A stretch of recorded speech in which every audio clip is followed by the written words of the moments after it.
Тамга. Чыгармачылыкта бийик деңгээлге жетип, атым сакталып калса экен дейм. Бүгүнкү биздин маегибиздин каарманы Тамга деген өзгөчө атка ээ таланттуу ырчы кыз. Ырчы болсом экен деген балалык аруу окуялы акырындан ишке аша баштаганын, ар бир адам аракет кылып, көздөгөнүнөн кайтпаса, акыркы жеңиштин даамын татчу күн келерин айтат ал. Атың өзгөчө экен. Бул сенин сахнадагы кайманатыңбы же чыныгы ысымың ушундайбы? Мага ушундай оригиналдуу ысым ыйгарып койгон үчүн чоң энеме ыраазычылык билдирем. Мен төрөлгөндө чоң энем түш көрүп, түшүндө небереңдин атын Тамга деп кой деген аям берилген экен. Ошондуктан мен жарка келер замат ата-энем ат тандап отурбай эле ушул ысымды ыйгарышыптыр. Өзүң тууралуу кайсы жердин кыз болосуң? Мен негизи Ош облусунун Алай районунан болом. Бирок Бишкек шаарында төрөлүп өскөм. Учурда Калый Молдобасанов атындагы Кыргыз улуттук консерваториясында 4-курста окуйм. Учурда сен жаштардын талабына ылайык чыгармаларың менен популярдуулугуң артып турган кез. Айтсаң, ырчылыкка кандайча келип калгансың? Кичинекей кезимден эле ыр бийге шыктуу болчумун. Үйгө коноктор келсе эле ырдап бийлеп, концерт коюп берчүмүн. Уялуу деген сезим такыр жок болчу. Анын үстүнө атам дагы мени ырдатып, бул жерин жакшылап соз, бул жеринде үнүңдү бийик чыгар деп мага вокалдык жактан пайдубал түптөп берген десем болот. Оба, атам профессионалдуу музыкант эмес, бирок менин ырдаганыма аябай көп көңүл бурчу. Ошондуктан ырчы болом деген тилегим кичинемден эле калыптанган. Кийинчерээк мектепте ар кандай кечилерди ырдап жүрдүм. Анан карасам, бат эле убакыт өтүп, 11-класста аяктап бартам. Ошондо келечектеги кесибимди тандоого убакыт келгенин билип, жаңылып калбагыдай чечим чыгарыш керек болду. Көп кесиптер тууралуу ойлонуп, бирок баары бир ички сезимим, жүрөгүм ырдоону каалап туруп алды. Андыктан ички сезимиме баш ийип, ушул чыгармачылык жол менен кетүүнү көздөдүм. Анан чоң сахнага качан аттандың? Бул жолдо кандай кыйынчылыктар болду? 2-курста окуп жатканда таланттуу, жакшы ырдаган улан кыздарды тандап алып, чыгармачылыкка жол ачып берген Асман долбооруна катышып калдым. Бирок тилекке каршы ал сынактан алдыңкы орундарга жетише алган жокмун. Бул үчүн эч убакта кайгырбайм. Сынакта жеңилген болот, жеңген болот дегендей. Бирок калыстар тобунда отургандар мага жакшы ой пикирлерин билдирип, сен Кыргызстандын эле сахнасынын жылдызы эмес, чет мамлекеттерде да ырдап, биздин өлкөнүн атын чыгарчудай дараметиң бар экен деп айтып жатышты. Ошол сөздөр мага стимул берди десем жаңылышпайм. Мен айтат элем, эгерде ырчы чынында эле таланттуу болсо, сахнадагы кыйынчылыктар көзгө көрүнбөй эле өтүп кетет. Берилген талантка эмгек, максат кошулса, ал жакшы жемишин бербей койбойт. Албетте мен учурда чыгармачылыктын туу чокусуна жете элекмин. Ага жетиш үчүн мен дагы көп иштешим керек. Бирок эмгектин үзүрүн көрөрүмдү мен акырындан биле баштадым. Тамга деген атым аз да болсо мааниге ээ боло баштады. Мунун артында мен жалгыз эмесмин. Мени колдогон командам бар. Учурдан пайдаланып аларга терең ыраазычылык билдирип кетким келет. Чыгармачыл адам сын менен гана өсөттешет эмеспи? Сен тарапка айтылган терс ойлорду кандай кабыл аласың?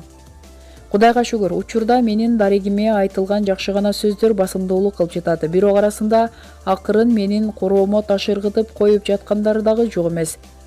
Мен жөнү жок эле сындагандарга такыр чычалабайм. Мисалы, Instagram баракчама сөгүнүп жазган инсандар дагы кездешет.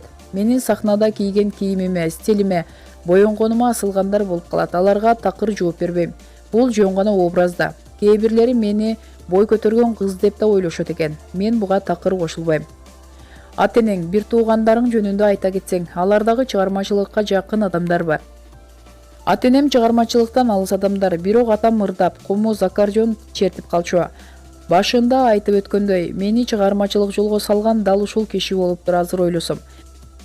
Тилекке каршы атам мен 5 жашка чыкканда каза болуп калган. Үйдө 4 тууганбыз, улуусум мен. Менден кийин сиңдим, анан 2 иним бар. Апакем кесиби боюнча мугалим, бирок шартка байланыштуу азыр кесиби менен иштебейт. Апама терең таазим этем. Апам менин жашоом. Аны ыраазы кылыш үчүн болгон күч-аракетимди жумшайм. Жалгыз төртөөбүздү багып, эч нерседен кем кылбай чоңойтуп келе жатат. Тамга, өзүң жөнөкөй студент болсоң, чыгармачылыгыңды ким колдойт? Чыгармачылыктан тышкары кафеде ырдап акча табам. Материалдык жактан эч кандай деле көйгөйлөр болгон эмес. Кудайга шүгүр, ушул чыгармачылык менен талыкпай эмгектенүү менен өзүмдү эле эмес, үй бүлөмдү дагы каржылап келем. Бир туугандарымдын улуусу катары аларга үлгүлүү жол көрсөтүү жоопкерчилиги менин мойнумда. Албетте чыгармачылыктагы жолум акча табуу үчүн эмес. Бул жан дүйнө каалап турган нерсе. Ошондуктан биринчиден бул жол менен өзүмө болгон талапты аткарып жатсам, экинчиден көрөрмандарым эмгегимден ырахат гана алып турса экен. Кыргыз эли мени менен сыймыктанса экен деген тилек. Азыр сүйлөп жатсаң бир башкача жагымдуу коңур үндүн ээси экениңди баамдадым. Тамагың ооруп жатабы десем мага дагы укшушпойт. Ооба, үнүмдүн өзгөчө экенин бардыгы эле айта беришет. Бир укканга тамагым ооруп калгандай сезилет. Кээ бирлер вокалдан ушундай кылып таптайсыңбы үнүңдү деп дагы сурашат. Жок, бул мага табияттан берилген үн.